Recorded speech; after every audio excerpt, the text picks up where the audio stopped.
आपके ही चैनल पे यह स्पष्ट किया था कि आदरणीय पशुपति कुमार पारस चाचा जी 3 लाख की घड़ी पहनते हैं, उसकी जांच होनी चाहिए, उसके कागजात को प्रस्तुत करे तमाम मीडिया साथियों के सामने, तमाम बिहार की जनता के सामने, उनकी संपत्ति का भी जांच हो। आदर्श आदरणीय चिराग पासवान जी उस पर मोहर लगाने का उन्होंने कार्य किया। आज मैं काफी दिनों के बाद आज मैं खुश हुआ हूं और ये खुशखबरी है हमारी। अरे स्वर्गीय रामविलास पासवान जी ने तो 2020 के अगस्त महीने में पशुपति कुमार पारस जी को पार्टी से बाहर का रास्ता उन्होंने दिखाने का पूरा प्लान तैयार कर लिया था, इसे नहीं निकाला गया क्योंकि पशुपति कुमार पारस लगातार वर्तमान के मुख्यमंत्री नीतीश कुमार के एजेंट के तौर पे लोजपा में कार्य कर।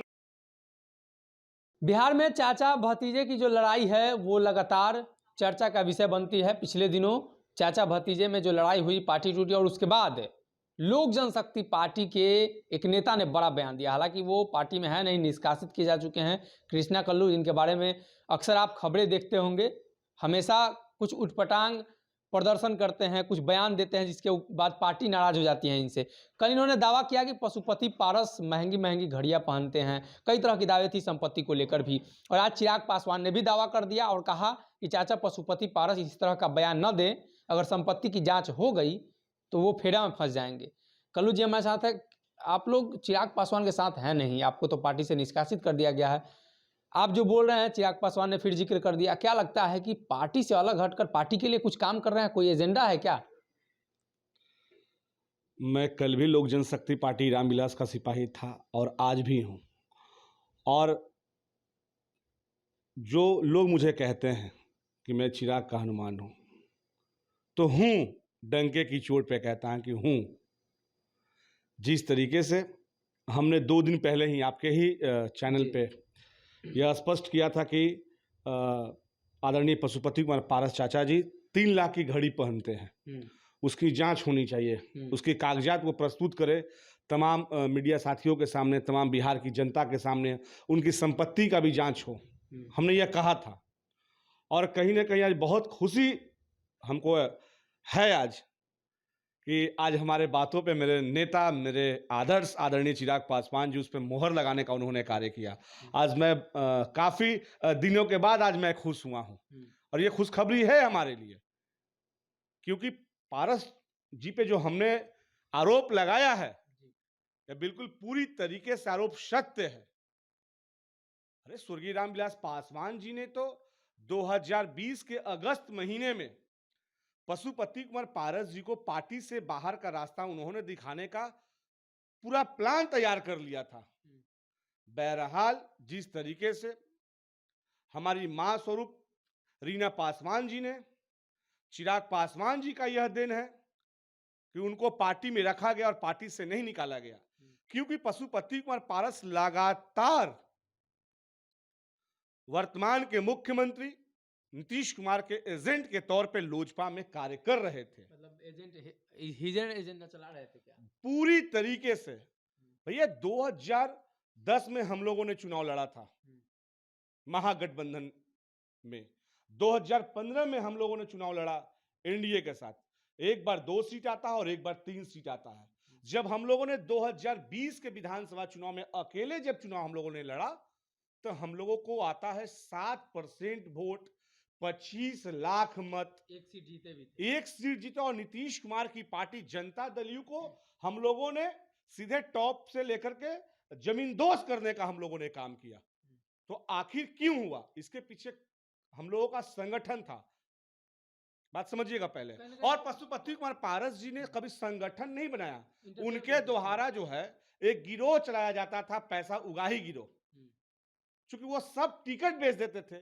इसलिए लगातार हमने यह कहा है कि पारस जी की संपत्ति की जांच होनी चाहिए, बिल्कुल होनी चाहिए।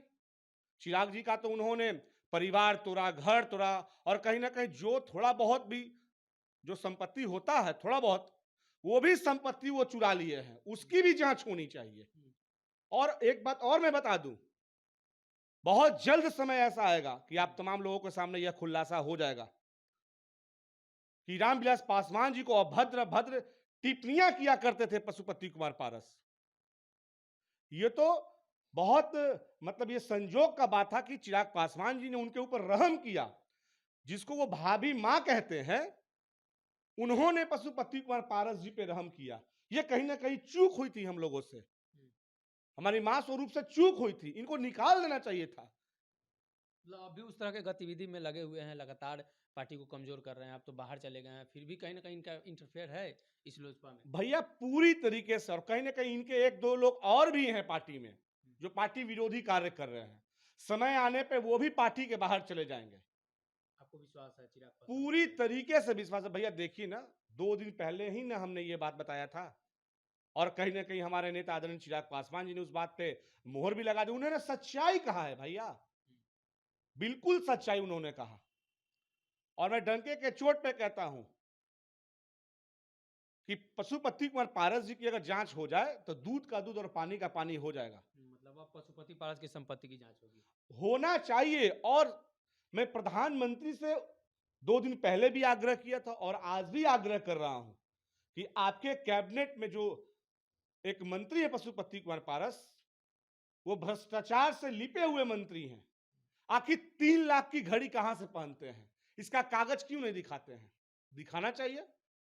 मोदी जी तो कहते हैं कि भाई हमारे यहां तो सब ईमानदार लोग हैं, तो ये ईमानदारी का चोला पहन के कार्य कर रहे हैं, इनकी जांच हो जानी चाहिए। दूध का दूध और पानी का पानी हो जाएगा। और इन्होंने तो परिवार भी तोड़ा भैया। ये तो मुख्यमंत्री नीतीश कुमार के एजेंट के तौर पर लगातार कार्य कर रहे अभी हैं। नीतीश कुमार के संपर्क में है। अरे पूरी तरीके से नीतीश कुमार के संपर्क में अभी भी। और पारस पारस जी का जो एजेंट है वो आज भी अपने पार्टी में कार्य कर रहे हैं कहीं ना कहीं। दूध का दूध और पानी का पानी बहुत जल्द हो जाएगा, बहुत जल्द हो जाएगा। देखिए, कृष्णा कल्लू इन्होंने पहले भी ये दावा किया, और अब इनकी दावेदारी को लेकर जब चिराग पासवान ने इस पर टिप्पणी कर दी तो इनकी दावेदारी मजबूत होती है। इनका मानना है कि नीतीश कुमार के लिए पशुपति पारस अब भी कहीं ना कहीं हिडन एजेंट की तरह काम कर रहे हैं। अगर ये वीडियो पसंद आई और वह बिहार के राजनीति और बिहारियत से सरोकार रखेनी तो सब्सक्राइब बटन दबा के चैनल के सब्सक्राइब कर ली।